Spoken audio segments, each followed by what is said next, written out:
พิธีพิถันระหว่างกติกากฎระเบียบหัวเรือต้องเสมอกันเจ้าหน้าที่ก็สามารถจะปล่อยได้มาแล้วออกมาแบบสวยงามที่สุดเลยสิงห์ชนะเลิศเรือสูตรทรายที่1ที่2บริษัทแสงเพชรก่อสร้างอยู่วังธนาคาร GDB อยู่ฝั่งมากันด้วยความมวลซื่นอยู่ต่างฝ่ายก็ต่างแบบสร้างพละกำลังแข็งแกร่งสูสีกันมาเพราะว่าออกมาปึ๊บปั๊บนี่ก็ยังใส่เกียร์1อยู่ยังบ่เป็นเกียร์2ตอนนี้นะพวกเขาเห็นไกลๆยังสูสีกันอยู่ท่านผู้ชมจอโทรภาพเขาตอนนี้สูสีกันอยู่เพราะว่าออกมาจากหลอที่1เท่านั้นเอง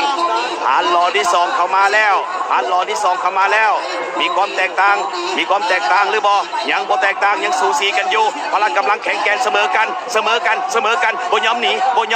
แข็งแกร่งแบบนี้กองเสียเป็นกำลังใจใ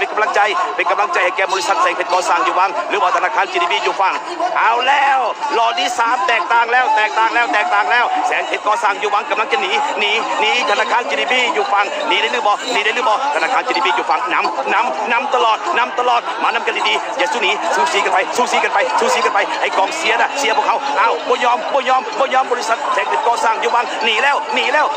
ธนาคาร GDB อยู่ฝั่งนำหรือบ่นำตลอดปล่อยห่างพยายามสู้ซีให้ได้พยายามนำตลอดเอาแล้วแสงเพชรก่อสร้างอยู่วังหนีแล้วธนาคาร GDB อยู่ฝั่งนำตลอดนำแสงเพชรก่อสร้างอยู่วังเอาแล้วนายท้ายสั่งแล้วกองเสียสั่งแล้วบอกว่าหนีให้ได้แสงเพชรก่อสร้างหนีธนาคาร GDB นำหรือบ่GDB อยู่ฝั่งนำถึงเดือน10 เมตรนำทันหรือบ่แสงเพชรก่อสร้างหนีแล้วจะเข้าเส้นชัยหรือบ่ธนาคาร GDB อยู่ฝั่งนำตลอดโอ้โหเข้าเส้นชัยไปแล้วจ้าเลย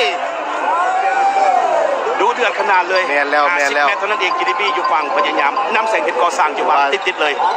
หรือว่าแสงเพชรก่อสร้างนี่นำมาติดนำมาตลอดแม่แล้วพวกที่ฟันว่าธนาคาร GDB นี่จะพยายามเจ้าเข้ามา